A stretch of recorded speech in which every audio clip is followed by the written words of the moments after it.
Low blood pressure during pregnancy is common and usually not a cause for concern. In most cases, it's just a natural part of the changes your body goes through to support your growing baby, and it often returns to normal after you give birth. However, in some cases, very low blood pressure can pose risks to both you and your baby, so it's important to understand the signs and know when to seek medical advice.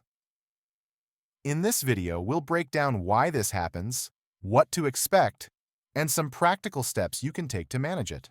Your blood pressure is one of the key factors doctors use to assess the health of both you and your baby.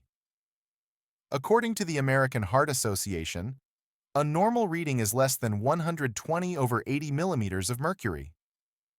Most experts typically consider anything below 90/60 millimeters of mercury to be low blood pressure, even though it doesn't have a clear cutoff like high blood pressure. So what causes low blood pressure during pregnancy? It's quite common for blood pressure to drop during the first 24 weeks of pregnancy and then gradually return to normal in the third trimester. Usually it's nothing to worry about, but your doctor will keep an eye on it just to be safe. One of the main reasons for this early drop is that your circulatory system is expanding rapidly to support your growing uterus and placenta. Hormonal changes, especially estrogen, can also cause your blood vessels to widen, a process known as vasodilation. This helps blood flow more easily, but can also bring your blood pressure down. And of course, dehydration is pretty common during pregnancy, and losing fluids quickly can bring your blood pressure down even more. There are also some temporary causes, like standing up too quickly or spending too long in a hot bath. While these are pretty common, other factors can cause your blood pressure to drop even lower than usual.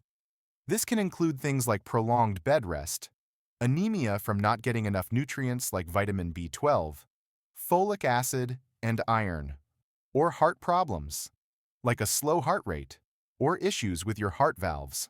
Some medications can also lower blood pressure, so it's important to let your doctor know about any meds you're taking. And then there's ectopic pregnancy, a less common but serious cause. This happens when a fertilized egg implants outside the uterus, most often in the fallopian tube. If you have symptoms of an ectopic pregnancy, it's critical to contact a doctor right away. Now let's talk about the symptoms. The most common ones during pregnancy are pretty much the same as anyone else might experience.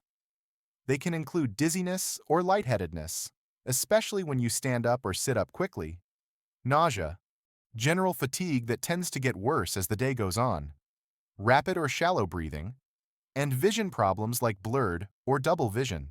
You might also find yourself feeling thirsty even after drinking, have cold, pale, or clammy skin, experience confusion, or feel down or depressed.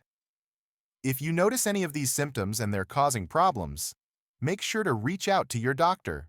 When it comes to treatment, medications are usually avoided during pregnancy, so doctors mostly recommend simple lifestyle changes instead. There are a few easy things you can do yourself to help ease the symptoms. First, make sure to drink plenty of water to stay hydrated.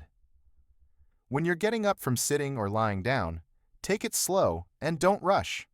When you're standing, try not to stay on your feet for too long.